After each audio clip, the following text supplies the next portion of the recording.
You're listening to Podcast PXN, a video game podcast, delivering a player experience news. Let's go! Yeah, you, listening. Ye, whoever you are. I have a question for you. Are video games back? And welcome to episode 164 of Podcast PXN. I am one of your hosts, video essayist and video producer for The Gamer, Christian Macias. And I'm joined over Discord by Kentucky's number one Purple Spartan, PXN founder Daniel Prindle, aka Dan is DTM. The blurry Spartan. You were purple a second ago. That was pre-show. Or pre-show technical issues. Yeah. President of the Tifa Lockhart fan club, or should I say the Momo fan club, lately. He's a Nintendo aficionado, Atlas aficionado, and artist extraordinaire at Roro. Dun dun dun dun dun dun dun dun dun dun. See? Engage. Oh, that's me. Just felt good. My coworker Gage. Jeez. Let's clock in, dude. Forget the show. You want to clock in right now? Let's clock in. Let's clock in. Thank you to everyone watching us live and participating in the chat. Just as a reminder, we're live each and every Wednesday at 8 p.m. Eastern on YouTube. Just search Podcast PXN. You can also find us simultaneously streaming twitch.tv/podcastpxn. Housekeeping, none. Got that out of the way. Topic of the show this week is our game of the year so far / hashtag changes happening to PXN's game of the year in 2024. Now we're going to work out live on the show together. Going to figure this out while we're all here before this happens, 2 months from now? Gearing up for it. Also talk about some games that are upcoming later in the year, some previews, and also some of the games we might have missed that we still need to play. Hades 2? ? We'll get into it right now. Let's go ahead and jump right into our topic of the show. Guys, the first question I have for you guys is, are we going to include older games this year? Should we include older games in our Game of the Year 2024 discussion? Older games, as in games that have not released this year. Yeah, games that released 2023 and prior beyond, however that phrase goes. I had an idea a while ago where if we wanted to include a single category for that, we could have it be like Discovery of the Year or something like that, where it's like a game that you've played for the first time this year. That's cool. But has not released this year. I think that would be fair. I don't think it's fair to have a prior game in conversations for the full categories. Like if I never played The Witcher 3 and I played The Witcher 3 this year, and it's like, all right, well, Witcher 3 is game of the year, right? Like there are just some games back in the day that some of us may have missed that are just absolute god tier. So that would be my suggestion for how we want to do this. But what if we did make Witcher 3 our game of the year for 2024? 2024. I'm going to be honest something. Red Dead 2 again, maybe? Exactly, right? I'm kind of down for that Discovery of the Year. Have 2 categories. That's kind of fun. yeah, I agree with that. I think that's a good middle ground. So we're not like interfering with the games that came out this year, but still can talk about games that we might have missed in the past. Yeah, I think that was easy. In my opinion, that's a good choice. Agreed. Yeah, I'm not gonna lie to Ro. I thought this discussion would be a lot longer. Yeah, or that question. Yeah. Dan, sorry, what? No, I said I agree. I think that's a good idea. Glenn might not think it's a good idea because he's pissed off that we started 20 minutes late. Incredible. You know what, Glenn? Technical difficulties. Yeah, two cameras not working. Yeah, Soon Glenn's going to be playing Black Ops 6 with all of us, and he's going to have nothing but that's true. Compliments and good things to say. True. Watch his demeanor turn right around. He'll be playing Black Ops 6 with the new Black Ops Xbox Series X controller. I certainly hope not. Where you can barely read the buttons.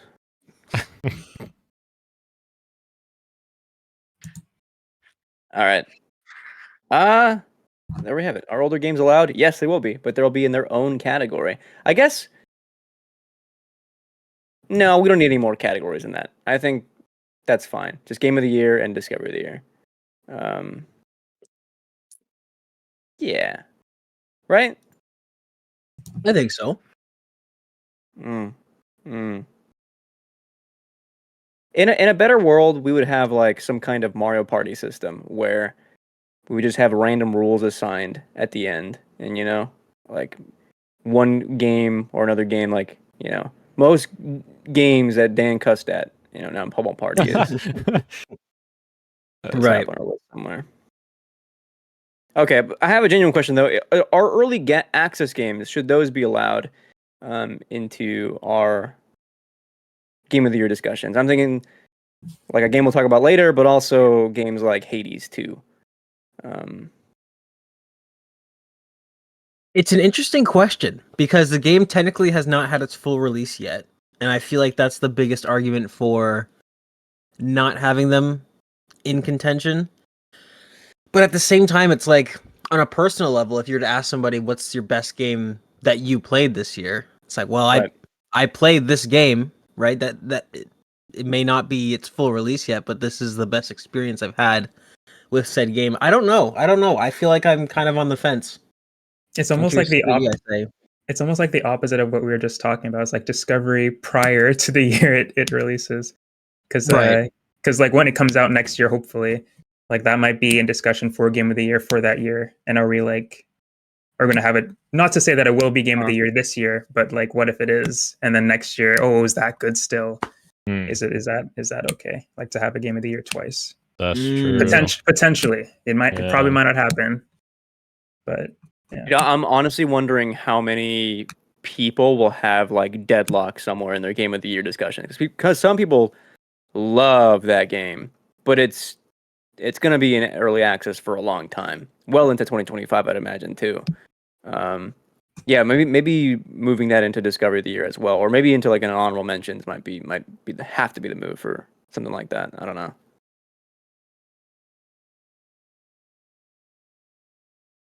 I would agree with that. Dan, where do you land on this? I don't have a good answer, and I keep moving my monitor because I'm so fucking anal about my monitor situation, and I moved it, and now it's like I've got like obsessive compulsive disorder or something. I don't know.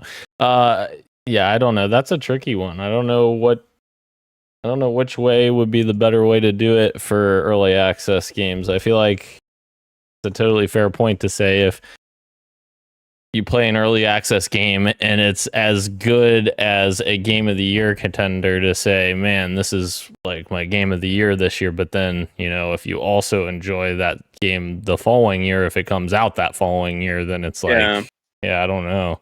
I don't have a good answer for that. Something to think about. Yeah. I would maybe persuade us into maybe putting this into Discovery of the Year as well. For early access. Maybe. Now what if you just did it on an honor system where if somebody makes that their Game of the Year, you can't have it. I don't want this game going up against an honor system. Have you met all of us, Gage? That's true. That's true. You're the least likely to fucking to follow any honor system. Yeah. Don't worry about it. So far, though, let's just ignore all the questions I ask. Do you have any front runners for Game of the Year this year for yourself? Games that you think will make your, somewhere in the top 2, top 3 for the year? Delta Force? Question mark? Delta Force? I'm sorry. Are we including DLC? No. Hey, people nominated Phantom Liberty for a Game of the Year. Did they really? Somebody's gonna have Shattered Space as their Game of the Year this year. Ugh. I was gonna name drop, but I'm really glad I bit my tongue there. Uh-oh. This is another interesting question about the the intricacies of what is and isn't game of the year, because it's like Mhm. when I think of a game like, you know, Elden Ring and the DLC that got, I have yet to jump into it, but I can almost bet that content offering from just that downloadable content is like more than some games. So it's like, I don't know if I could blame anybody for doing Shadow of the Erdtree for their game of the year. Yeah. I don't know, right? It's tough. There's so many I think intricacies. like, in my opinion, game of the year should be like an all-encompassing. So a game being developed is, start to finish being developed from the ground up. Shadow of the Erdtree, I feel like, is a really fantastic expansion, but like at the end of the day, they took the bones of what Elden Ring is and made something awesome on top of that. All right, so we have a new category: expansion of the year. Yeah, we could do that for like 2 games. Alan Wake. Yeah, and Alan Wake is in there twice. They're 2 different expansions. By the way, I looked it up real quick. Phantom Liberty last year at the Game Awards was nominated in the category that all of us had an issue with, and that was best ongoing game of that year, because it won, and that game was not that expansion was not like an ongoing expansion. We thought of that more like a live service game that like gets constant updates, like a Destiny 2 or what have you. Interesting. Yeah. You want us to go around and do our front runners for the games of the year? Yeah. Who do you want to start? Why do you say that with a smile on your face? I'm just asking. I'm just curious. Daniel. Oh no. I gotta remember the games I've even played this year. Halo Infinite. Use backlog, dog. I know, I don't use backlog. That's the problem. It's so easy. Easy. I'll start with the most recent one that I've played. Well, I guess not most recent, but one of the more recent games that I've played, which is and completed, Astrobot. I feel like that game was really great, and I think that a lot of people had a lot of expectations after Astro's Playroom, and I feel like for the most part, I think that they landed on a lot of the ideas that they had for the sequel to expand and make them even bigger and better than before. Like specifically those challenge missions that I've talked about previously. Those challenge missions were really cool. Just the difficulty, and I'm not normally one for difficult levels, but those levels were like so well designed that it made you want to keep replaying it over and over and over and over until you were able to finish it. Especially that last mission, that was fucking insane. And it's the first game in a long time that had me so hooked that I wanted to finish it front to back, all in like not one sitting, but like one go, I guess you could say, like not coming back to it months later. Yeah, exactly. Yeah. Like very much enjoyed searching for every single bot and every single collectible. That was just a lot of fun. And sometimes it's just about if a game's fun. Like sometimes we get so caught up in like, does it have this or this, and like what's the battle pass, and like at the end of the day, I just want to have fun. Like I don't care if it's, not the best fucking progression system or whatever. Is it fun? Sure. Sometimes you just need a fun game. Exactly. For sure. Fortnite game of the year for Daniel. Discovery of the year. He put on Iron Man's suit and he started screaming, dude. You should have been there. You should have been there, real. All right, Gage, what are you fiending for this year? What do you like? What are we doing? Are we doing 3 games each? What are we doing? Whatever you want. I'm not gonna get to free, that's for sure. I think I just have 3 that are worth mentioning. I'm gonna give a little shout out to a tiny little game I played this year by the name of Still Wakes the Deep. Good old Kaz. I remember him fondly. Dan, any progress on that one? I gotta Dan finish is it. he's about 2 hours away, which means he just started. No, I'm not. Tiny little game, but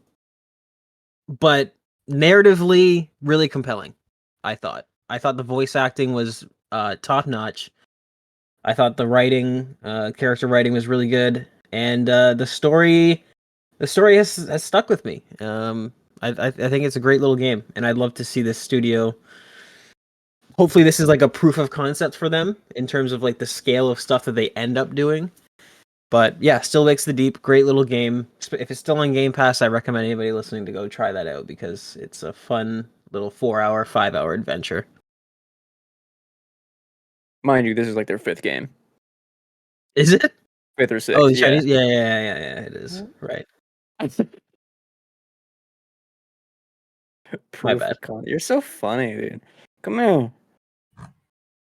Roshan, anything you'd like to shout out this year?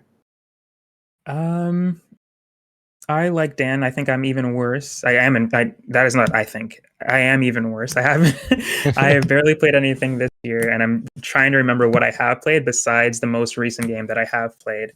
And I think that might be the only thing that I could even speak on. And thankfully, it is a really, really good game. So I think it would be in the discussion, even if I had played other games to compare it to, which is Metaphor ReFantasio or Metaphor ReFantasio. I'm not sure which way to say that one. But yeah, it's the newest game from Atlus and Studio Zero, which is like the team who made Persona. And yeah, this is just like a new, I would say, new twist on that formula. But it's a lot of it is still the same, but just improved dramatically, and that's what's making it lots of fun to enjoy as a Persona fan. All the stuff that I love from those games is there, plus some quality of life changes that make it just almost perfect because the systems were already so good that they just like add a couple of things like, oh yes, this is how it should have always been. But I love those games for the characters and the stories. And I think according to the clock, I'm 16 hours in, and I think I've only met like 3 of the main casts. I know there's more people to meet, and that's what I love so much about it, is that I know that there's more. There's always more to come, and the best is yet to come, I feel, with those games. And I'm always having a blast learning about the cast and the characters. And as you just go deeper, there's always like something that the characters just are always not as they seem.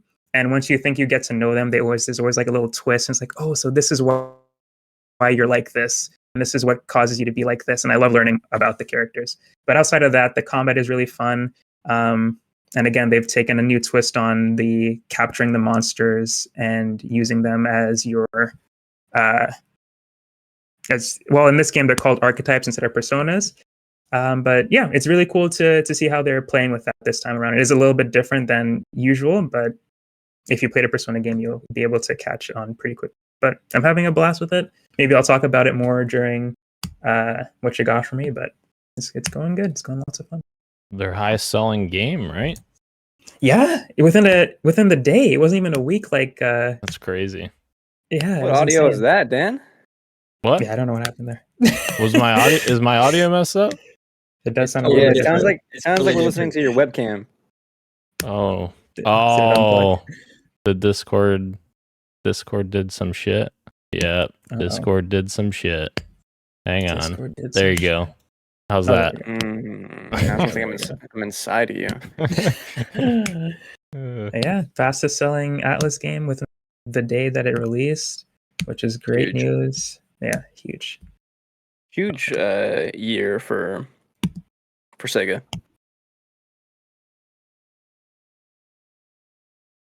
I think all of us are playing games that we can poop in. So now you can do that in Metaphor as well. You can. So all 4 of us. Incredible. That's incredible. I'm up to 30 games this year.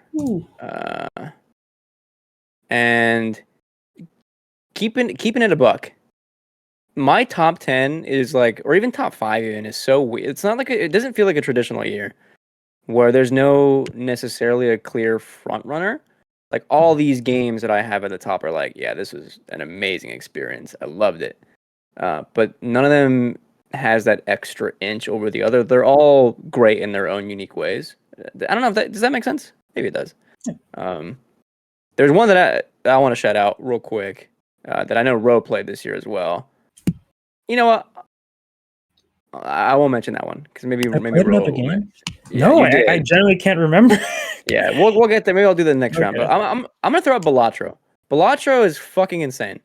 Oh, I know what you're talking about. You know the pitch for this. It's poker against an enemy AI that is not playing poker hands against you. You're just playing against nothing. And the better your hand, the more points you get. And then the twist is that after every round, you go into the shop to either get more cards, get buffs for the way your cards are scored, or jokers, which are like the wild cards for the game. And you can get a collection of of jokers going, that all kind of talk to each other. So you can rearrange them to have like multipliers go a certain way. And they do a variety of things like, give you more multiplier for having a straight, or maybe you can do a straight with gaps in between. So instead of like a 10, 9, 8, 7, 6, you can do 10, 8, 6, 4, right? And then you can have another joker that's like, okay, now you can do straights with 4 cards instead of 5. And now your hearts give you ×2 multiplier every time you play a hand with those. So now I'm only trying to play heart cards. And it is like this endless loop where the better you get at the game, the more you unlock and the better cards you get. One of those games that you can play forever and forever and forever. The aesthetic of it is fucking sick. The music of it is, oh my god, the music is one of the best soundtracks of the year, and it's like one track. It's like reworked in different ways depending on what you're playing, but it's essentially one track. I love it. One of my favorites of the year, Balatro. You know who agrees with you? No idea. Natalie in the chat saying it's addicting to. There was a period of time where she would ask, "Can I watch you play a game of Balatro?" And she would watch. Hell yeah.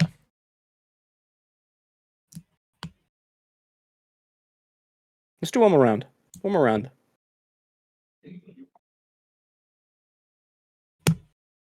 Back to Dan. Back to me. It is back to Dan. Well, Does Dan have another one? oh yeah. Let's find out. I'm gonna throw the biggest fucking cheat code right fucking now, and you guys are gonna be like, "Whoa, what the fuck? That doesn't count." But you know what? We didn't have this discussion. This wasn't part of our other discussions we had, and that caveated game The new season. is played up because it launched in February 2024 on consoles, Wow. and I never played it on PC. Does any of that count? It released on all consoles. This is February. interesting. That does not count. What do you Absolutely mean? does not count. It was not released this year. It did on consoles. It wasn't on consoles before that. Suddenly, you're playing fast and loose with the honor system, so-called. That's discovery of the year if I ever heard one. It might have to be Discovery of the Year, Dan, but I absolutely love where you're going with this. It's big brain though. It's a good game, isn't it? It is. It's literally the game that made me realize that maybe I don't hate roguelites. And I said I hated them for all those times, and then Gage is like, "Wait, you know that Blade Up is roguelike?" And I was like, "What?" And then it clicked, and I was like, "Oh yeah, you're right. It is. And that got me into Hades, which I still gotta go back and. But oh yeah, Hades will be another one that I Don't he's listen to back. the hater, Dan. Don't listen What? to the hater. Played Up is an excellent pick. Okay, thank you. Excellent pick for Discovery of the Year. Good Sorry, I job. paused for a second because I saw we dropped like 300 frames 1 second for some reason. It's good now. I don't know what the hell happened there. Your Dan's computer's clocking struggling, right dog. now. I don't know what's going on. I don't know what's going on. Daniel, I'm gonna throw out some out there that I'm gonna reckon that you've forgotten about this year. I probably have forgot. I was trying to look at a list, and Did you have fun with Lockdown Protocol this year? absolutely, yeah, that came out this year. Yeah, it's a Very 2024 game. recently. Okay, Came out I this don't, summer. I don't know if it's game of the year, but it's definitely a lot of fun. I'm trying to give you some more games to at least think about. No, that's fair. That's fair. You also checked out Chained Together. That's Now, certainly a we game. were talking about Mario Party categories where games that Dan's cussed at. I think Chained Together is certainly up there. Certainly up there. Yeah. You also played Helldivers 2. Yep. Okay. Yeah, Helldivers 2 is good. It's a good game. The roguelite. Yeah. It's a good game. I did write that on my list here. I do have Helldivers 2 written down, but I just don't know. I think a lot of my problem is a lot of the games that I'm really excited for are in the fall. You know, there's still some good stuff coming. Here's 3 more. Content warning, Hellblade 2, Pal World. No, God, no. Not Hellblade 2 I still have to finish, so I can't really give a fair representation. I've only played like 2 hours of that. I know. Fuck. I know that's half the game. Whatever. But I didn't say anything. yeah. I think honestly, once I start finishing some games, and I think that's gonna happen real soon, I will talk more about that after we talk about games we're playing. But I think that's going to start happening here soon. I'm going to start finishing some games before the year closes out. I can't wait for that, dude. Yeah, I mean, I got a question here in just a minute, so we'll hold. I'll ask you here after Gage and Roshan go. So Gage, please. Yeah, one more. You're thinking as a front runner for you? I do have one. I'm gonna wait to talk about that a little later because I think we're all gonna talk about it. By the way, according to its current roadmap, which it has hit every date, 1.0 release is set for this winter. So this might be my game of the year. Oh, But I'll leave that for later. Wow. I'll leave that for later, and I will bring a. I think it is worth a mention. I'm gonna bring up Dragon's Dogma 2, which overall, from an open world RPG standpoint, it fell short of my expectations for the sequel. But the problem here, and why I'm bringing it up, is that for combat in an RPG game, I think it stands alone, right? Before you get into the super niche, like FromSoft sort of like hardcore, I feel like that's kind of its own category. If you're looking at just a action adventure RPG, I don't know that there's any game that comes close, at least that I've played, to the combat in terms of the amount of unique animations for all these different unique attacks. Like, there's nothing that's copied, there's nothing that's borrowed. The VFX for all of these like magical imbues that you can do. The game is gorgeous. The game feels so fun to play. And yeah, overall, is it a number one game of the year for me? I don't think so, but man, the combat in that game is truly something special, and a lot of the exploration in the early games was it hooked me. It hooked me for a bit. So, Dragon's Dogma 2, I'm gonna give a shout out. I would consider that game's combat more hardcore than FromSoft games. FromSoft games are like challenging. Both their systems go deep in their respective ways, but Right. Dragon's Dogma 2 was a bit deeper. More things talking to each other with the way like your party system works and how you encounter combat situations. Man, what a presentation for some of those fights. I'll never forget the first time fighting a griffin in that game. How cool that fucking felt. Oh my god, my like stamina is draining as I'm like flying up in the air. I got to quickly take one of those things to get my stamina just to hold on a bit longer. It was a fun game. Very few times the games where you see the E3 demos or whatever, the gameplay presentations, and then you actually get it home in your hands and you're playing it and you're like, yeah, no, this feels just as cool as that looked.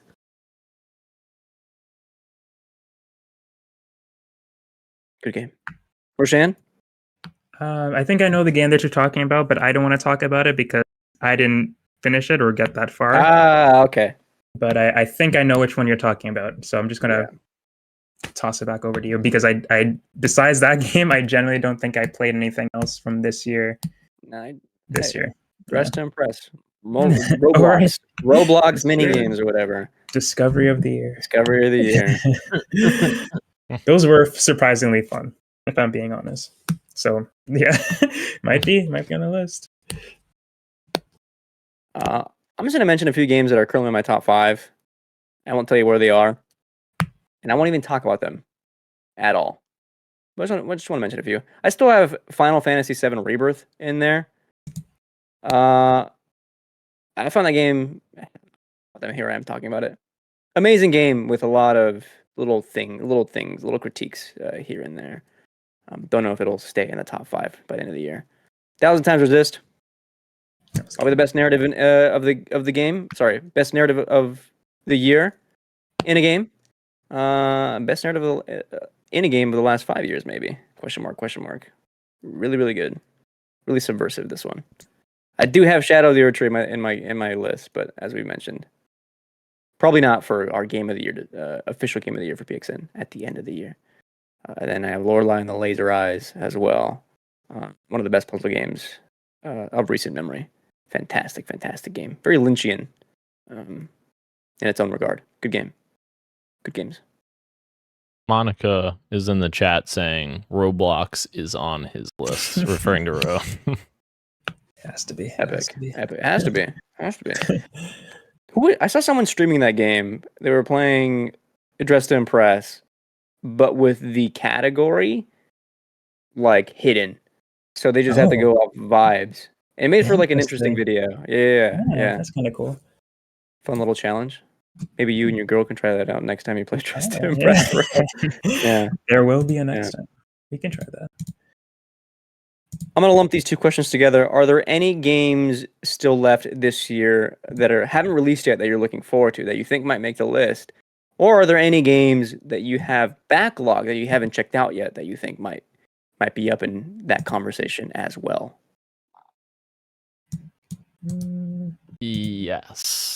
I think I've been very excited for Indiana Jones and the Great Circle. From what Machine Games has done in the past and Wolfenstein, I feel like this game's not getting the attention that it should be getting from their pedigree, but obviously time will tell. We'll see what happens when the game comes out, but I'm very excited for that game. And also, personally, I've been very interested to see how Dragon Age the Veilguard turns out, because I've only ever played Dragon Age 2 back in the day, and I very much enjoyed Dragon Age 2, and then they kind of changed it up a bit for the sequels, and I never played them. I bought Dragon Age Inquisition and then never played it, stupidly.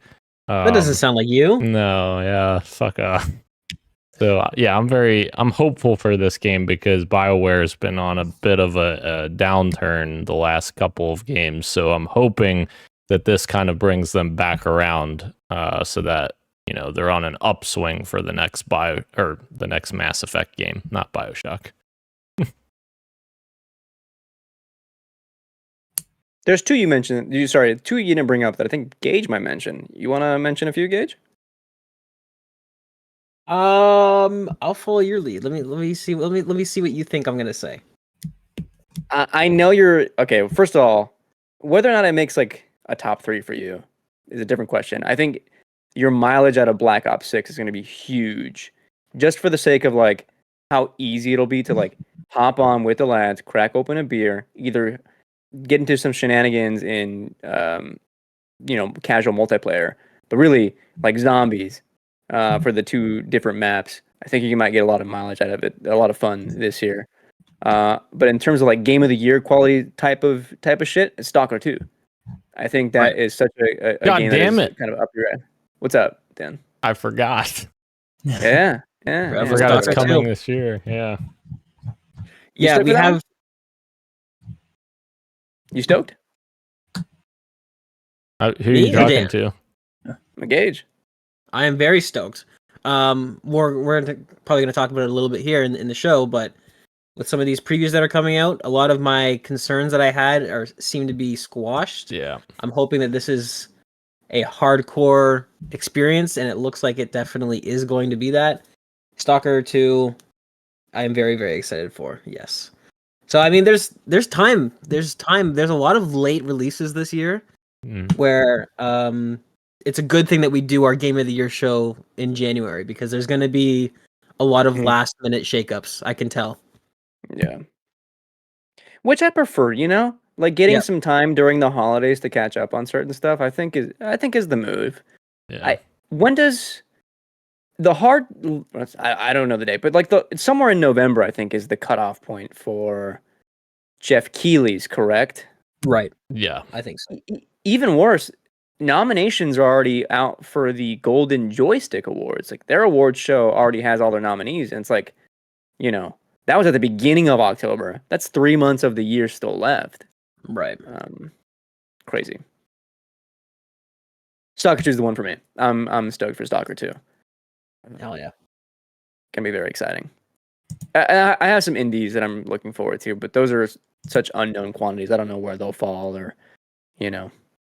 Anyway, there's one indie that if the 1.0 does come out this year, yeah, might be pretty high. I don't know. Last question I got for the gang is, can you predict what you think the games for Jeff Keighley's Game Awards will be? Does he do 5 or 6? I can't remember. Usually it's 5, I feel like. I think Is it 5, 5? yeah. Yeah. That's where my gut's going. I feel like it's been more some years. I think it was the Academy that upped it to 6, so it was one more. Or no, they do 10. They do 10, I think, right? No, sorry, Large Popcorn did 10. I don't fucking know. Guess 5. What 5? Actually, I think it's 6. Last year, Do 6. it looks like last year they did 6. They did, and a remake is one of them. Yep. Resident Evil 4. Great game. What are the 5 games going to be? I mean, 6. 6. 6 games. 6 games going to be this year. Final Fantasy VII Rebirth, I think, will be one. Right. Dragon Age? Could be. When It does that could be. that releases in October, right? Yeah, so that's safe. October. When does Stalker 2 release? November. Mid-November. So it'll probably be past the deadline, I would Okay. imagine. Which November is 22nd, I think. Yeah. Which is unfortunate because every fucking time that happens, I don't care what Jeff says or anyone says, every time that happens, people forget about the game the next year. Like Absolutely. Yes. Yeah. The Game Awards should be held in January. Like, and I know this predates just video games, because like the Emmys, the Oscar, all these award do this thing with the split halfway down the year or towards the end of the year. It's stupid. People should follow PXN's lead. All right, listen to what we do. Hey, Do your award shows in January. Right. No.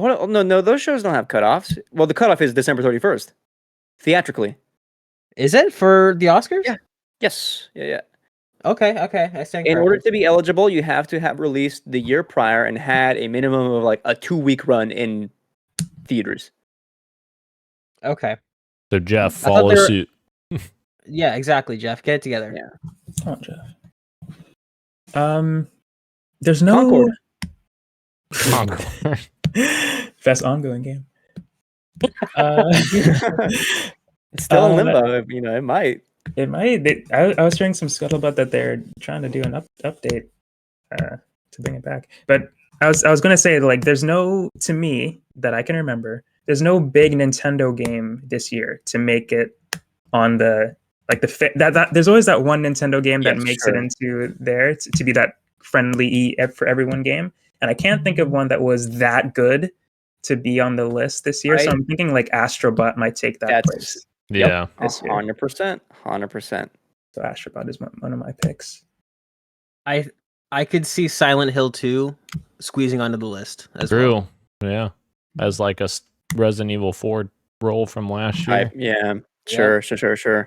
And I think, after you guys reminded me and I forgot, I think Stalker 2 very well could It could do it. Could do. If it makes If the it's- cutoff, though. If it makes Oh the fuck, cutoff, you're right. Right, that's what we're Yeah. saying. Fuck, you're right. No, it's Problem. not. It's not gonna make the cutoff. I forgot. Shit. Yeah. What was the big indie that won Game of the Year a couple years ago? It takes Was two. that Hate? It. Are they? I don't know. I don't think they're indie. Are they? I don't think they are. That studio? Yeah, you're right. I think- I think they're owned by EA. Was it Are they? Hades maybe? Or It might just be a publishing partnership. Yeah, But the waters are definitely muddy when it comes to right. no? what's his name. Was it Celeste? Not Celeste. I think it was Vampire Survivors that was No. making waves. That was like nominated for something, but it might not have been Game of the Year. I might be wrong there. Don't be surprised if Belantra wins some stuff. But Game of the Year nominee, no. I think Helldivers 2 might make it into that in that 5th, 6th spot maybe. It had its moment. People will think about it at that moment. I think it deserves it. To be honest, I think it deserves to be in the discussion. I don't think it reached that point for me, but that Sure.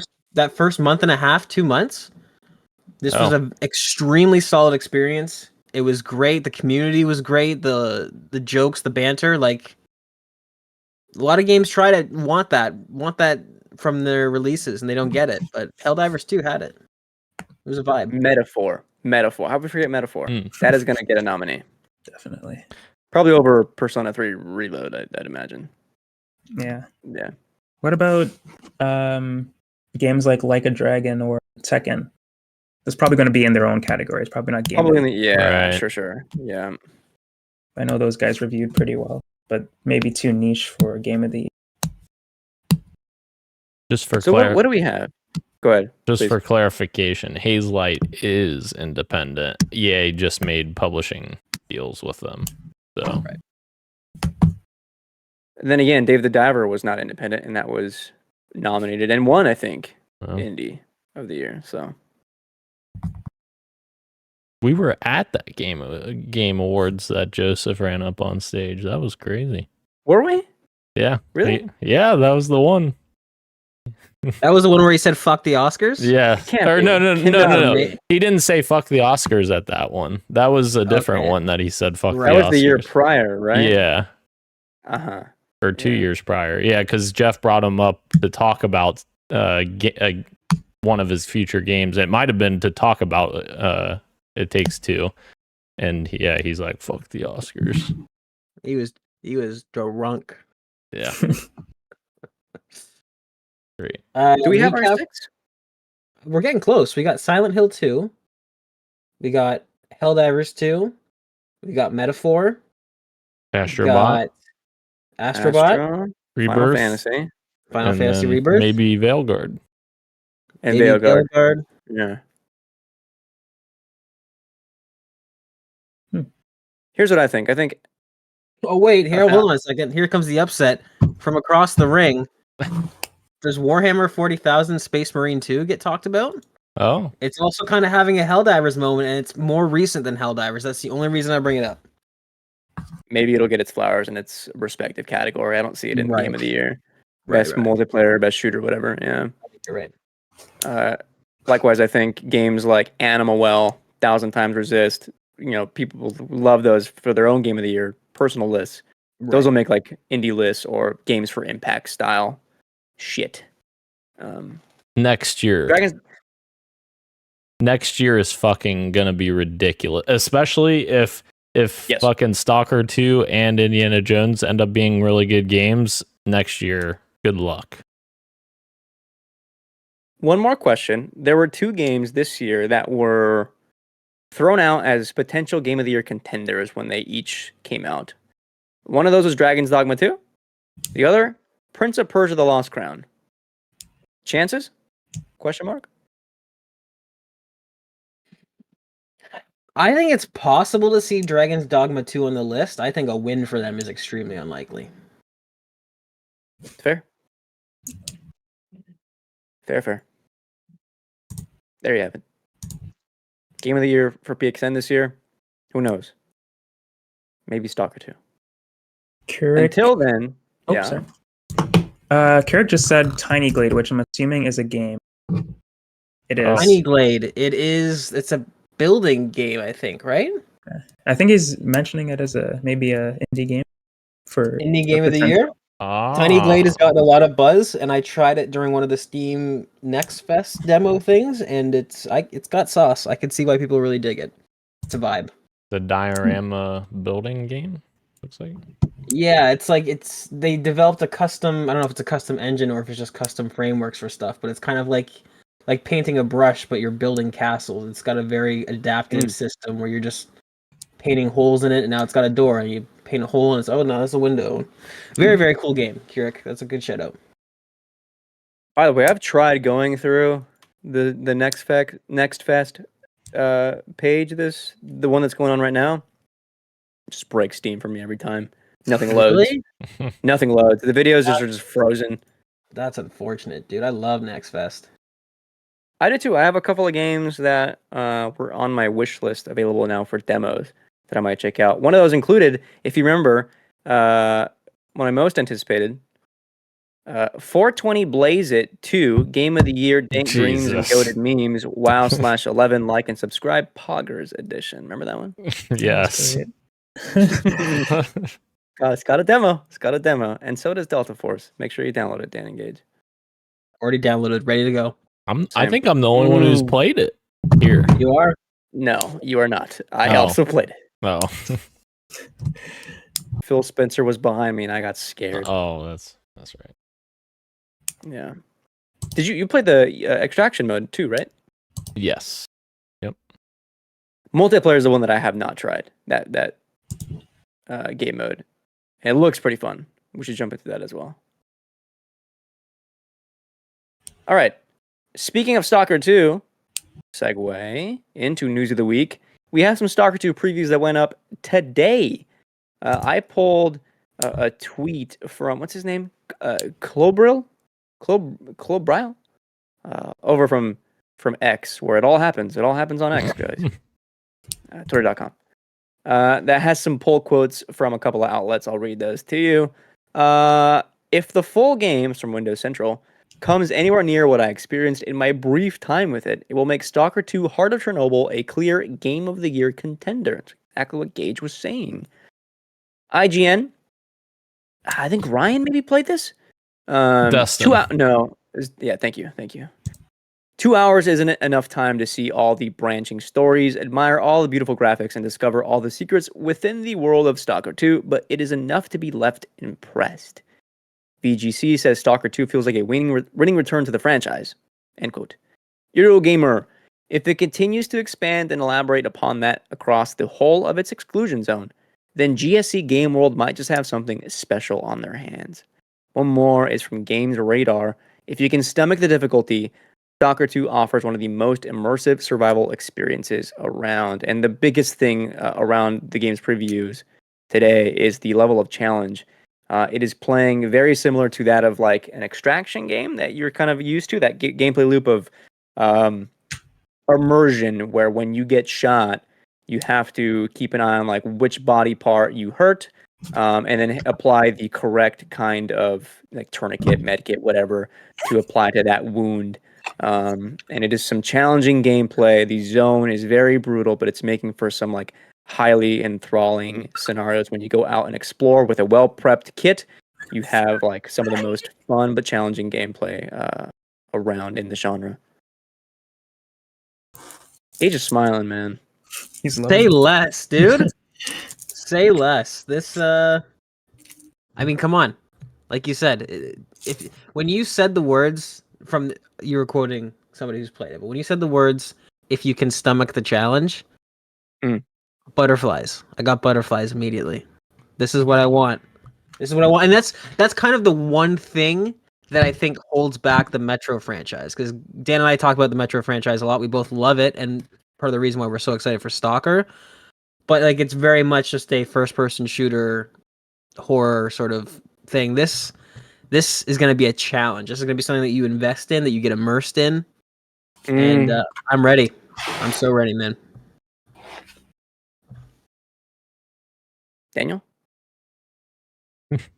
It's funny because everything you just said is probably the reason why I would like Metro more than Stalker based on those comments. But this also sounds really awesome. Because like I think what it shares with Metro is it seems like the ambiance and the environments and the like feeling of being in this dystopian world. Like I think it's gonna pretty much nail that with the same type of ability that Metro had when you're in those worlds. It's something you can't really describe, like feeling like you're actually in the world as opposed to just playing in the world. So yeah, I'm very interested to check it out, and it's on Game Pass. Oh, huge. Yeah. I didn't know that. Yep. Also, Xbox console exclusive. So a big win for them over Big there. win. For me, there's been like a fundamental shift in gaming. It hasn't happened everywhere, but for specific titles, it has. And what I mean by this is there's somewhat of like a niche trend of games that are, let's just say, demanding. Whatever shape that takes, like demanding in terms of like onboarding, where the kind of the learning curve is a little bit steep but highly rewarding. It's taken a few different shapes over the past couple of years. Maybe Elden Ring was maybe the first where like that, like, you know, From Software hit like the biggest audience it has ever. And then this year, games like maybe Helldivers 2 sort of made that more of a norm, where you saw the phrase, a game for everyone is a game for no one, start to get popularized, and other kind of challenging games start to incorporate that into their own design. And you can even maybe point to games like Deadlock, even, where it's like, this is a MOBA game, it's also a third-person shooter. It's going to be very deep. It's going to be very challenging to learn how these systems work. But if you give it the time, you know, you'll get like one of the best experiences around in the shooter space of recent years. Stalker 2 for me is looking to point that way as well. Like, complete opposite of Dan. I want games that demand something out of me, that like I need to meet the game on its terms, and then just by the act of playing and learning, I'm going to be rewarded in the gameplay loop, and like have friction be the point of satisfaction for me. It's going to be so fucking sick to have like awesome visuals, great sound design, but to be like actually in it in like these like tense firefights, or like, you know, really like macabre exploration of the zone. Like, yes, give me something that makes me not just be super casual behind the sticks, but make me think here and here when I'm like approaching any kind of exploration or combat. Very stoked for it. With a gummy? Oh, please. And to be clear, I don't mean like I want it to be easy or anything. I'm meaning more so down the path of like, I don't want it to be fucking a FromSoft game, you know? Like, I think there's a fine balance there between like making things like extreme just to make them extreme, and that's their game design, versus just making it more engaging. Which is not typically the FromSoft case. It's challenging, and again, each game has their own, but they're highly exploitative once you can kind of game the system or learn the system. Is my defense there. Don't be afraid to look up some guides and get in the community, or ask me for help if you ever give it another shot. We're here for that. That's I think the point of the game is community. We're here to help. The get good people are wrong, Dan, is what I'm trying to say. Some news from Analogue. This is Dan. I woke up to this message. I was getting ready for my morning meeting, and you sent, this is crazy. And dude, it is legitimately actually pretty crazy. Analogue, the guys who made the Analogue Pocket, that's them, right? Correct? Yeah, the Pocket. Yep. Announced, what is it called here? The Analogue 3D, a reimagining of the Nintendo 64 in 4K resolution. I'm reading from their press announcement. Perhaps the greatest multiplayer system of all time, Analogue 3D is the world's first 100% compatible with every original N64 game ever made. Region free. Bluetooth LE. What is LE? We know? No idea. I'm not sure.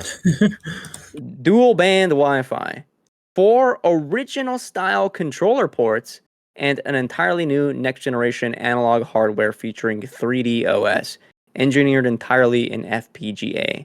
No emulation. That's available for pre-order starting October 21st at 8 a.m. Pacific. And the retail of it is the exact same retail I think the original N64 launched. $250 US. Bluetooth LE. It's limited energy, so it uses less energy, less power. Gotcha. Here's the part that I wanted to talk about as well. The signature and soul of the CRT, says Analogue, on your HD TV in 4K. Unlike its 2D predecessors, the N64 wasn't just about pixels. The original hardware's distinctive approach to rendering polygons and textures depends on the CRT far more critically than simpler 2D systems. It's the N64 reborn. This is kind of nutty to be able to play. They're right down there. I'm not going to pull them out. Like literally my N64 cartridges with a Bluetooth controller that I'm not quite fond of, but you can also plug in an actual N64 controller and play them right on your 4K TV and have these pixels be rendered in an upscaled manner in a way that feels like native. Kind of wild. They call this a big win for video game preservation. I think I kind of agree. Mm-hmm. Definitely. Aren't like what are original N going for these days? Are they around the same price, or because when I clicked on this and I saw what the price was, I was honestly shocked that it was below 300, even though it is technically an older console. But I feel like what they've done for it kind of warrants that price. Mm-hmm. And it's not as expensive as I was expecting either. You can and if it's sorry. You can get it for what? You can get it for like around $100. It looks like on eBay. Okay. Yep, I do the same thing. I have between $50 to $200 depending on the condition of the console. Right. Yeah. Okay. Okay. Well, that lessens my point a little bit, but but still, it's still cool that. I don't think so because 4 original controller ports, but also Bluetooth compatibility and upscale to 4K. That's worth maybe the premium, right? HDMI output as well, right? You don't have to worry about any Right. conversion cables or anything like that. The price adds up if you were to just buy off of eBay a Nintendo 64 and try and plug it into your 4K OLED, whatever you have, right? The price is going to add up. So Analogue, for the second time in a row, they've done something very, like you said, pro game preservation. I'd argue with like how sleek the packaging is and how I haven't heard of Twitter blowing up that these things are falling apart at the seams. So they seem to be competent machines. They're sleek, they're sexy, and the price is decent. Like I'm kind of starting to really like this company. Well, and if their technology for upscaling and to give it that CRT effect on a 4K TV, if that works really well, then that's obviously way bigger than just using like an original N64 and getting cables that will work on the 4K TV. Which sometimes looks ugly, which is something that I was doing to play old games. But also, dude, the fact that it's fucking region free is nuts because any other N64 console is not going to do that. You can buy these cartridges from any country that they're were manufactured in, and it'll play it. Is kind of huge. I am working on a story for the Mario 64 ROM hacking community, and I'm wondering how this will change that, or if it'll change that at all. But like the way some of these ROM hacks work is that you can buy the ROM hack as a standalone cartridge. They'll like get a Mario 64 cartridge. They'll hack it on their PC, obviously, whatever. They'll make their new game, and then you can have it be living, existing on an actual physical cartridge that you can play on an N64 game. If you can do stuff like this, there might be a secondary market for ROM hack games that you can play on an Analog, which is kind of fucking nuts. That is really cool. Something to think about. Our last news of the week item is that Xbox has their partner direct tomorrow, the 17th. Forget what time that is at. However, we do know that Alan Wake 2 will get here we go, 10 a.m. Pacific. Alan Wake 2, their latest DLC, The Lake House, will get their a new gameplay trailer shown off at this event. Hopefully, a release date that is soon. I mean, they say October, right? So a shadow drop later today, maybe next week. We'll see. Hollow Knight Silksong 100 out of 100 releases December 31st. Jesus. This is Gage's last chance for a Silksong release date. And that could be your downfall too, Christian, because you counterpicked it, right? I did counterpick it. Yeah. That would be wild. I can't win first place, but I can bring down Christian if Silksong comes out. No, then Dan wins again, you know? No, I think That's Ro true, would. Ro's fucking in second. He's killing it. I don't know if it's enough to win. It would be so unfortunate on a cosmic level if Silksong does release and it's like, okay, cool, the guy who currently has 30 points gets an extra 20, 25. Congratulations. If it gets 100, you get what? 20, I'd only get 40. 30. You get 40 because Would it be? you get double points from 90 to 100, so you get wow. 40.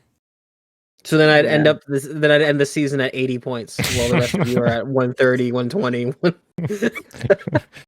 The funniest thing that could happen is it comes out and it's like a 77. Oh, That would be amazing. That would be funny. It won't be. It won't be. Some quick bites for you. First up is the Astrobot has their speed run levels releasing as early as next week. I think that is the first day. Tomorrow. The level is called Building Speed, and then you'll get levels every week until November 14th. So there are a total of 5 levels on the way. Exciting for those. I'm probably going to wait until they're all out for me to play them. same. Otherwise, the other quick bite is that we got news that from Certain Affinity's canceled Halo Battle Royale, which I don't know about. Dan, can you take the reins for this one item? Yeah. What did we glean from this today? Yeah, this is what Project Tatanka was rumored to be. The Battle Royale from Certain Affinity, which is Max Hoberman's studio, the former one of the former lead devs on Halo 2 back in the day. And Certain Affinity's worked on literally every single Halo game since Halo 2, helping with DLC, helping with, other content for Halo. So yeah, it was reported that they were working on a Battle Royale mode, and this dude on LinkedIn, his name Flopper. I don't know what his first name is. For some reason, it doesn't say it here. It just says his last name. Flopper, he joined Call of Duty Studio Raven as the design director, and he now mentioned the unannounced Halo Battle Royale mode in his LinkedIn profile and said, "I led a large team of designers working on a canceled Battle Royale mode for Halo. I believe this product could have been a game changer for the franchise. We loved playing it and working on it. It was a fantastic experience in spite of its cancellation," which is kind of unfortunate because I think I've always been of the camp of I think a Battle Royale would be cool, and I think it would really work in Halo's sandbox. I was always just saying, when Halo Infinite came out, people were saying, "Oh, Battle Royale has to be here for it to be successful," and we didn't get it, and that wasn't the reason why Halo Infinite, lost people over time. It was because of, poor plan post-launch. The game shouldn't have launched when it wasn't ready. Amongst other issues, the game engine being deprecated and they weren't able to update things as quickly as they'd like. So yeah, I think that it was the correct decision to cancel this because it doesn't make sense to continue to invest in that poorly optimized engine when you're switching to Unreal. even though it is unfortunate that we could have gotten a cool experience out of it.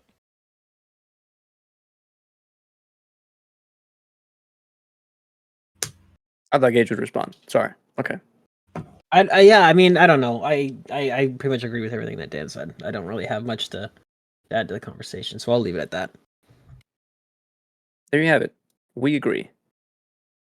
Moving on to our fantasy draft check-in. One game this week. Hold on. There should have been 2 games with some points. First up is Super Mario Party Jamboree, latest Mario Party entry from Nintendo. Reviews are mostly positive, with a few that are a bit down on the franchise. This go around, but most are pretty happy with the way this one shaked out. Current Open Critic score for it should be somewhere in the 80s still, if I recall. 82, ODST 81. 81. So it went down a little bit. I think when it first dropped, it was somewhere in the high 80s. So kind of settled in 81, which is still pretty good. So 11 points for Daniel. Should be locking in any day now. And then Gage picked up A Quiet Place: The Road Ahead, releasing tomorrow. I've heard no one at Not all. a single word.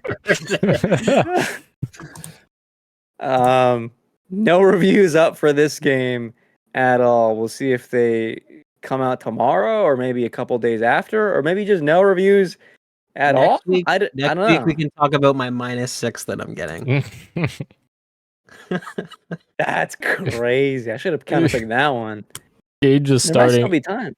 Gage is starting up 5 video game editorial companies right now, just so he can hit the minimum on Open Critic to get in there. Is that what it is? 5? I don't know, something like that. Yeah. Yeah. By the way, let's not forget that to talk about that happened after we recorded last week is that Football Manager 2025 has been delayed for the first time ever. The first sports game released in the year in its name. It's releasing next year. So Gage, another game Gage will not be getting points for. Crazy. Yeah, if you're a video game developer out there, you better pray that Gage is not drafting you on his fantasy team. Bro is a curse. He's a curse. That's awesome. You know what? There's one game that has 1 review right now, Christian. Is that for? Wait, I'm sorry. Go ahead. There's a game that's out in 2 weeks that has 1 review already for it, apparently. Life is Strange Double Exposure. It has 1 review from GamePro, 85 out of 100. Yeah. 1 review. So I went on the Steam page because I know that game it's out already. If you bought the $80 version, you can play up to the first 2 chapters, I think. Oh. And it's like mixed, which is crazy because you don't have the context of the full game. Why are you already reviewing this on Steam? Yeah. Unless it's like performance issues, but from what I was reading, it was not that. They were just unhappy with like the first 2 chapters. Like, well, hold on, let's wait till the whole thing's out first. I don't know. Right. I think this one will be pretty good too, though. So I have faith in this title as well. So I'm trying to say, Daniel. Black Ops 6, I guess we should have reviews for by next week, right? Yeah, if it's out next Friday, maybe like Monday or Tuesday, that should lift, huh? Unless they do like review in progress with, the multiplayer side coming out later. Oh no, as well. Christian, they started the review in progress during the beta. Because I was like, what? You remember? Oh, that's right. Yeah. Why IGN's doing that? Like, what the fuck? Yeah, I forgot about that. A lot of games left in October. There's still Alan Wake 2 DLC that Ro has, and then Dragon Age, the Veilguard is mine. Yeah, that's it. Before we close out the show, let's talk about the hotness that is Abiotic Factor. Gage, please go. How do I even talk about this game? This to me screams like this is what happens when you have a bunch of I'm guessing. I don't know if that's for sure, but I'm guessing this is what happens when you have a bunch of creatives that just work on something with very little business oversight. Because I don't know how you pitched this game to a board of directors. I don't know how you write down on paper and do a PowerPoint presentation of what this game is. Even one of us, Dan, was hesitant to buy this game because it's such a hard game to explain. But it's truly a campaign style survival experience with every piece of the survival genre that you've thought was annoying or stupid has either been eliminated or totally revamped in a fun and engaging way. And even me talking about it, it sounds like I'm on their payroll and I'm just saying nonsense. But like, this is actually an apt description of the game. It's truly incredible. It's the game I was hinting at earlier that might be my game of the year this year if it releases. Abiotic Factor. It's fantastic. Christian, please tell the people. Yeah, when we were trying to pitch it to Dan, we were saying that it's like if Lethal Company, with all its, SCP inspired monsters and facility type thing, all its indie aesthetic, was a survival game with like a little bit of a campaign. That was the pitch, and then we kind of got more into it. I read that it was like it's Half-Life inspired. That the like location of it is Half-Life inspired. But I think there's also like elements of like a BioShock in there. Like you're in this facility, you're stuck in, you're trying to get out, and there's like these kind of like there's like the inner politics of like the company that has made the living conditions for these workers a lot worse. And yeah, it is just like a very quirky indie survival game that gets better and better the more you play. Where like every couple of minutes, Gage and I will be like, "Fuck, dude, this fucking like the devs just." There was a complaint that Dan and I had about like, man, it would be really sick if they had like made when you're crafting things, if it would just pull from your storage crates that were set up nearby. Hours later, we look in the bench upgrades tab, and it's like, dude, motherfuckers, we were just so stupid, forgot to look in there. They thought about this too, and not only do they have that as like an upgrade for your bench that you have to go out and resource gather to build, but like there's tons of more stuff. The more you engage with the game, the more you're getting out of it. PC Gamer has a headline that it's so funny. I fell in love with Abiotic Factor the minute I strapped the couch cushion to my chest and called it armor. There's no other survival game like it. There really isn't, man. This is maybe one of the better survival games that I've ever played. Insane how much it like had its hooks in me so early on, and continues to surprise me every 30 minutes to an hour. We had a moment where we unlocked a new area once, Gage and I, and we're going back and forth because we're moving supplies from our first home base to our temporary base, and we're riding this tram together. We're sitting down to conserve like energy and hunger and thirst, and Gage goes, "Man, no loading screens at this game, huh?" And it was such a like moment, like, yeah, the devs really do fucking get it. Gaming might be back. This is one of the best games I've played this year for sure. So much fun. Let's fucking go. You know what? And I dismissed it early on, man. Gage was like, "Should we get into this?" Like, fuck, come on, man. And then, sorry, Dan, go ahead. No, you're good. You know what's interesting though, because that night that we were first talking about playing, or you guys were first talking about playing, or Gage was trying to get us to play, whatever. I was like, man, let's play Rust. That's a real good survival game. So the great thing about Rust is the story. No, it's gonna make sense here in a second. Okay, we're following. The great thing about Rust is like the interactions you have in that game are that game's story. Like that game is great because of the interactions of other people in the world and like just how interesting those dynamics are of like dealing with real people that you don't know and what they're going to do. Are they going to attack or whatnot? So like I got real into Rust for a while, and I'm not a survival fan generally speaking. Like most survival games I don't really enjoy that much. Like Fallout is one of my favorite IPs in existence, and Fallout 76 is just for me because it's a survival game at the end of the day. This game, the story is like so enamoring, like the characters and like just how smart they're writing these characters, like where it's like, I don't know how to describe it, but like uncanny, like weird comments that they make, but like purposeful comments that are just like out of left field, and you're like, oh, okay, this is hitting very well for me. Like those interactions with the characters in this game's story are what are very attractive to me and interesting to me. And like, if this was a game that I was playing by myself, I don't know that I would be able to force myself to get to those points in this game.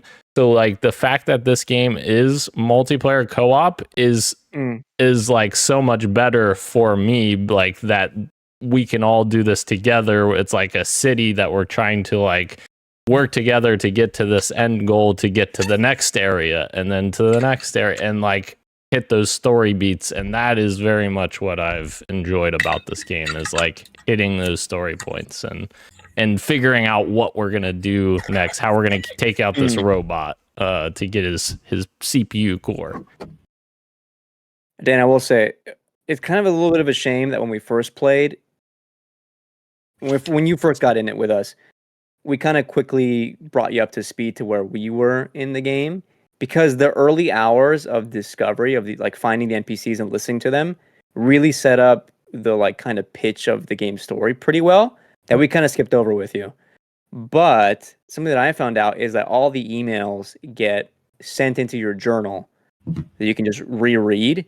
And those have like, they're short, they're so short, but those give you so much context as to what's going on that when I found a new NPC later, it kind of like remade me think about like what the fuck was going on in ways that I still obviously don't know what's going on, but like kind of changed a little bit of the pitch of the game. Like something else is happening and I don't quite know what.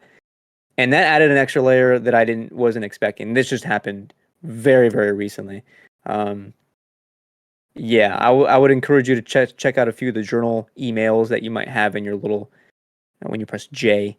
Or maybe we can meet some NPCs that I think are really good and give you some additional context that might make the game a bit more interesting on the narrative front. Some cool stuff in there. Yeah, I'm very much interested. Very, very much interested in that aspect of the game. Glenn says Rust is amazing. Glenn, if you thought Rust is amazing, you might very much enjoy this game. Let's get you a PC, buddy. Hey, I got spare parts. Sheldon doesn't want them, Glenn. I'll give them to you. Sheldon doesn't want them? He doesn't. He doesn't. He keeps refusing. I'll put them together for you, Glenn, and I'll ship it off your way. All right, you just tell me when. I'm gonna make an absurd comparison at first, and it might drive Christian crazy, but just follow me for a second. When I was playing Elden Ring for the first time, and oh man, that's crazy. My brain, I've already forgotten the starting area, but like you're in the starting biome, and I'm playing it, I'm exploring it. I'm like, wow, this game is fucking expansive. And then you go to Caelid for the first time, and I'm like, holy crap, like there's more to this. And then those two areas is only like 30% of the game. Like when we were playing this, I was so content in the facility. I was like, this is the ambiance is great. The environmental storytelling, finding these NPCs around. That's another cool thing about survival games. They usually feel like dull, dead open worlds, but like the little NPCs they have scattered around with the voice acting, you can tell is just the devs' friends that are giving these quirky, kind of like not really great, but also kind of great line deliveries. I was totally content with all of that. But then the three of us discovered the first portal, and we went to this Silent Hill ass foggy town. And I was like, oh, there's more to this game. And then we go through this town and all this crazy shit happens. I've got clips on my PC of just us screaming and all this crazy stuff happens. And then I get off and I take a peek at the wiki and I'm like, oh, there's 7 or 8 different worlds to go to. And I've been content with this facility and the one portal we went through. I was enamored. And there's content that we haven't even seen yet. This game, it feels expansive. Like Christian has said numerous times, these devs get it. And I don't know, man. This game it's something special. The system in Sorry, go ahead. The systems in this game is awesome too. Like the way like there's mini games when you sleep to like make your like fatigue recover faster. There's also like the more you eat, the more you drink, the more like the faster you have to go to the bathroom. And Dan loves not closing the door when he goes to the bathroom, which means you get clips where like Dan is yelling because a monster attacked him while he said, "I'm trying to take a shit," and I look over and the door's wide open. Like, dude, close the door. That's You have to remember, well, you do too. I live alone, so I don't ever close the door. You know, why do I need true? to? Crazy. Yeah, why do I need to close the door? I don't live with anyone. How about when you shower? Door open or Door's closed? open. I don't live with anyone. Oh my god. That's fair. You I'm know? a big fan of the door ajar. You know. Mm. What's it gonna take to get Row in this game? I don't know. I don't even know. I searched it up though. It looks interesting, but it, like you guys were saying, it may be a hard sell at first. But the way that you guys were talking about it seems like It's such a hard. Yeah. Like, this is the thing. This is why I talked about the business execs at the top of this conversation, because I don't know how you pitch this. Like, this had to be an indie game. You can't make this at a Ubisoft. You can't make this at like an Activision. These types of experiences you can only get from a bunch of people sitting around who love games and understand gameplay mechanics and go, let's make something of our own and let's get rid of all the bad shit and only put the fun stuff in. Yeah. And also it takes place in a 90s office setting. Like, sure. 1993. Yeah. Like, When my cousin was Yeah, so I'm glad you brought that up, bro. When my cousin was studying computer science. I don't know if he saw this somewhere or if this was like a personal account of his, but he's telling me like this meme that was like, the meme goes, "I have an idea for an app," and the guy goes, "It's like Facebook button," and like, oh, let me just stop you right there, because like, how many fucking apps are out there that are like Facebook? You know, we're seeing that right now with Twitter. How many apps are out there that are like Twitter, but really they're not really going to replace the biggest one, because it's still the biggest one for a reason, right? Right. Same thing with these devs, man. Like, how do you pitch this game like, oh, it's a survival game, but let me stop you right there. And that was how I felt when Gage was trying to get us to get on this game. Within 30 minutes, I told him, oh, I understand why this game is overwhelmingly positive. Discovery of the year. maybe game of the year. We'll see. Yeah. We'll see. And I was And I was extremely reluctant to buy this game. Now, Sure. keep in mind, Ro, just for context here, we had bought a game prior to this. That wasn't overwhelmingly positive. Exactly. It was called Escape the Backrooms, right? Okay. And that one was mostly positive, but I don't know about that one. We did not enjoy that. We all refunded that game, and I was like, all right, I don't know if I trust you guys anymore. Right. Deadlock, okay. I see the appeal. Not for me though. Too busy in the factory. Fucking Or A, dude. whatever. We got science to do. Mm-hmm. Can you believe we had Risk of Rain 2 and Abiotic Factor this year? I really can't. Well, Risk of Rain 2, that would land in the Discovery of the Year, wouldn't it? It would. Which one wins? Depends, man. Depends. There's still a lot of way to Christian and I might spend more on that than the Game of the Year discussion if it comes down to Abiotic versus Risk of Rain 2. Or maybe Abiotic gets 1.0 and you get Game of the Year and Discovery of the Year. I am telling the audience right now that if Abiotic Factor releases this year, it will probably be my Game of the Year. This game that is like 87 megabytes big. It will probably be my Game of the Year. Isn't it like 20 gigs? It Get might out of be. here. I don't know. Small little game. It is small. One last And thing. huge at the same time. Yeah. I will say one more thing about this game. The moment we have our server set up so that like any of us can hop on anytime, complete game changer for me. You know? Oh. Dan, I reworked the batteries in our base. And oh. it's fucking primo now. Hell Fucking yeah. primo. Oh yeah, I know you were trying to get that wire up to the top floor. And hey, you saw me. I Yeah. used the little jump pad, and so Yeah. good, dude. So good. Gage and I were playing, and we found like these like just tiny little rooms, little office rooms. We kept saying, you know, what this place looks like a good place for a new base. And that's just from going on supply runs and stuff. It's very fun. Oh, I'm sorry, Kirik. I missed this. Kirik said it earlier. Seriously, right now the game Tiny Glade is so good, made by a development team of 2. That's awesome. Tiny Glade is great. I also Should we? Yeah. I know what you're gonna say. You're gonna say, should we just close out since we just talked about games we're playing, right? So, But before we go there, my one quick little thing that I alluded to before, I am at the second to last rank in Halo Infinite. that's right. I have one. All I have to do is finish this rank and rank up, and I've hit max rank. And that is what I was alluding to, that I'm going to start beating some fucking games once that's done. It's getting close. We're What does gonna that hold mean? you to Is that that. prestige? Is that like prestige?